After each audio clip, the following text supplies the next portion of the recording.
2009 and 2013. This was a subsidy that was being handled by SNV and HIVOS. They were taking care of. Hello? Yeah, will you start your introduction? You start with your introduction, like what you do. Okay, my name is Wasilwa. I'm from Home Biogas, Kenya. So I would like to talk about the biogas uptake in developing countries with the case study of Kenya. I hope I'm audible enough. So yeah, continue. Hello? Yeah, continue. Yes, so I'll talk briefly about the biogas uptake in developing countries with the case study of Kenya. And I'll focus on 3 areas, that is the market trends. Then number 2 is the customer segmentation. And lastly, on the analysis of the household biogas digesters.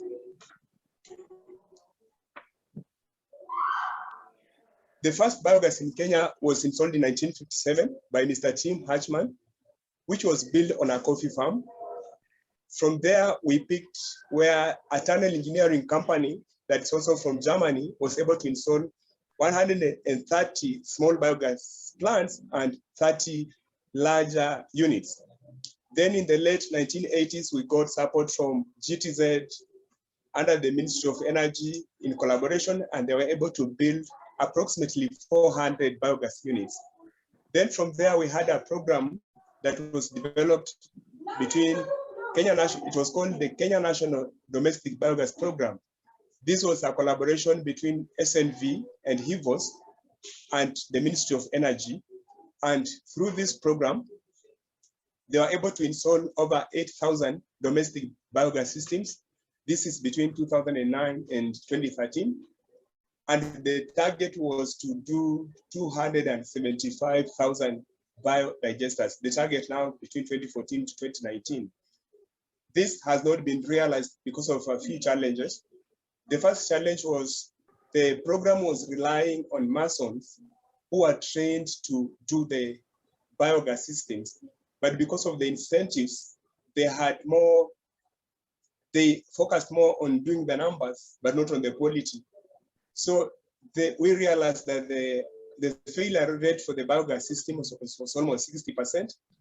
And now the program had to change from the Kenya National Biogas Program to the Kenya Biogas Program, with the different players now taking over to be able to correct the systems that were not functioning and to also now make the biogas, the quality of the biogas better.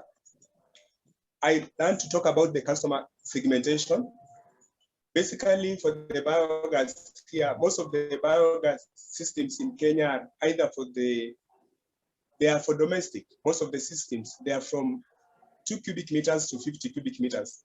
The ideal client for the biogas is a farmer who has like 2 cows because of the issue of waste. We have traction also for the urban clients, but the biggest challenge with the urban clients is they don't have enough waste. Like the smallest system, like what you can see in the photo here, is the 1.2 cubic meters that needs like 2 kgs of food waste or 6 kgs of animal waste. And this is not easy to get for most of the customers. So looking at the different market trends, it appears that over 85% of the clients, over 80% of the Kenyan population are farmers who are living in the rural areas or peri-urban areas, and they'll be having like 1 or 2 cows. This is the right market for the biogas. The urban market could also be good, but the biggest problem for this kind of market is they don't have waste. Even raising 2 kgs of food waste is not easy. What kind of households are we talking about in these rural and peri-urban areas? We have farmers who are doing crops like tea. There are those ones who are growing maize, those who are growing horticultural like fruits and vegetables. And lastly, the livestock farmers. I look briefly at this also.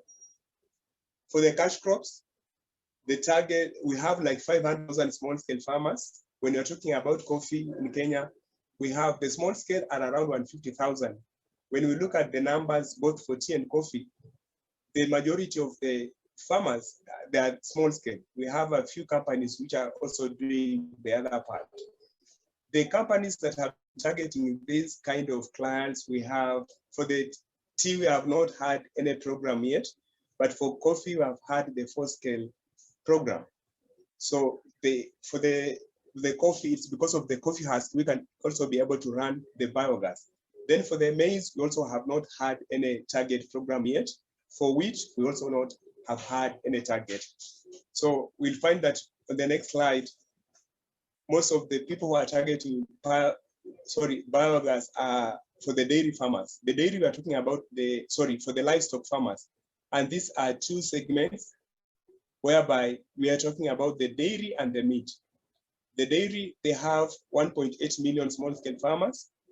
And also for the meat, we have the 90% who are doing this. So all the biogas programs have been mostly keen on the dairy market and a bit of the cane beef, which has focused now on the meat producing farmers. On this slide, if we look at the different circles, we'll find that the biggest one is the dairy, then followed by the coffee farmer. And these ones have the highest conversion rates in terms of those ones who are taking the biogas technology, the uptake. When you look at the below side, we have tea farmers and cereals. Comparing the two, the uptake is very low. Then on the right side, you'll also find the horticultural farmers. The adoption of biogas is very, very low. Even it's below 1, it's below 0 on the lower side. Lastly, now, who is this ideal farmer who is adopting the biogas? These are a dairy farmer or a coffee farmer, as we had seen in the above chart. And the programs, including the KenBIP and the Kenya Biogas program, have had a strong focus on this. Another reason why the focus is more on the dairy farmer is because most of them belong to cooperatives. So if you are going to explore a payment model whereby they can be able to be given the best technology and pay within a period of time, then this farmer automatically qualifies. I look lastly about the characteristics of these farmers. Most of them, they use charcoal and fuel, and they have ready waste, which they can now use in the biogas. When you look at the cost of these fuels, the statistics are not current. They're like 5 years ago. They're doing between 332,000 to 467,000 respectively. So when you look at this one in terms of weekly, that is like $1.5. For the farmers in the rural areas, this is still a lot of money. Most of these farmers, they majorly use firewood, which takes 78%. Charcoal, they do 14%, and lastly, LPG, they are doing 80%. So, and if you're talking to these farmers to reduce the amount of firewood they are using, we have to give them a solution that yes, you don't cut trees, but this is another option because ideally they have to eat.